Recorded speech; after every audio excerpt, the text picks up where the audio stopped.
Mr. Speaker, today's fall in unemployment of 5,000 is welcome, but can the Prime Minister explain why today's figures also show that 3 years into his government, living standards are continuing to fall?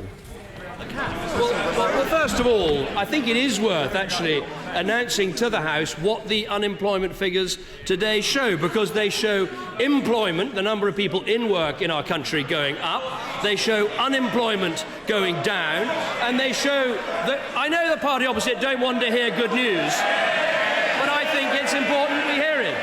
And the claimant count, the number of people claiming unemployment benefit, has fallen for the 7th month in a row. I think what also is interesting is over the last year, while we've lost 100,000 jobs in the public sector, we've gained 5 times that amount in private sector employment.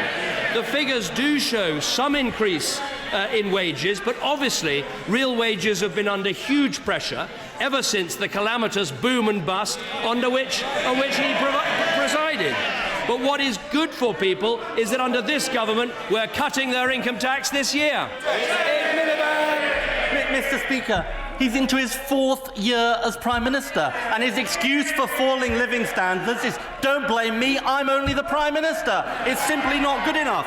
And he doesn't understand that because of his failure to get growth in the economy, wages are falling for ordinary people. He wants to tell them they're better off, but actually they're worse off. Can he confirm that today's figures show that after inflation, since he came to power, people's wages have fallen on average by over £1,300 a year? Well, you might have noticed the figures announced by the Institute for Fiscal Studies are from 2008, when he was sitting in the Cabinet. And it is worth remembering, while he was Energy Secretary sitting in that Cabinet, the economy got smaller. It shrank month after month after month.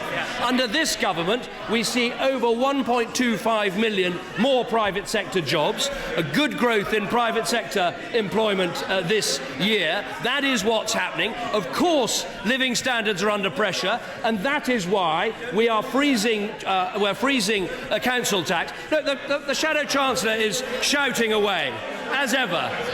Perhaps excessive noise in the chamber. Members must not shout at the Prime Minister any more than anyone should shout at the Leader of the Opposition. Let the answers be heard. The Prime Minister. The answer is there are 1.25 million more private sector jobs under this government, and that's a good record.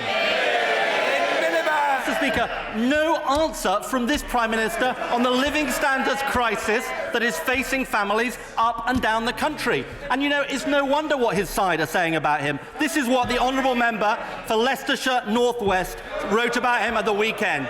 He said, I know they don't want to hear it, Mr. Speaker, it's like being in an aeroplane, he said. The pilot doesn't know how to land it.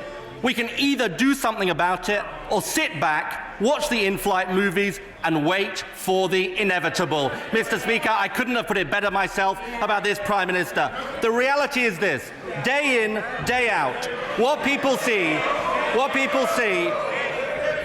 calm down, just calm down. Day in,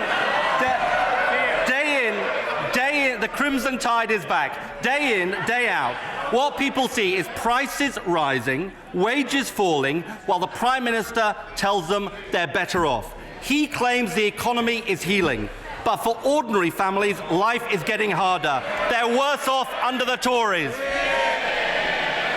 Only someone who wants to talk down our economy could pick a day like today.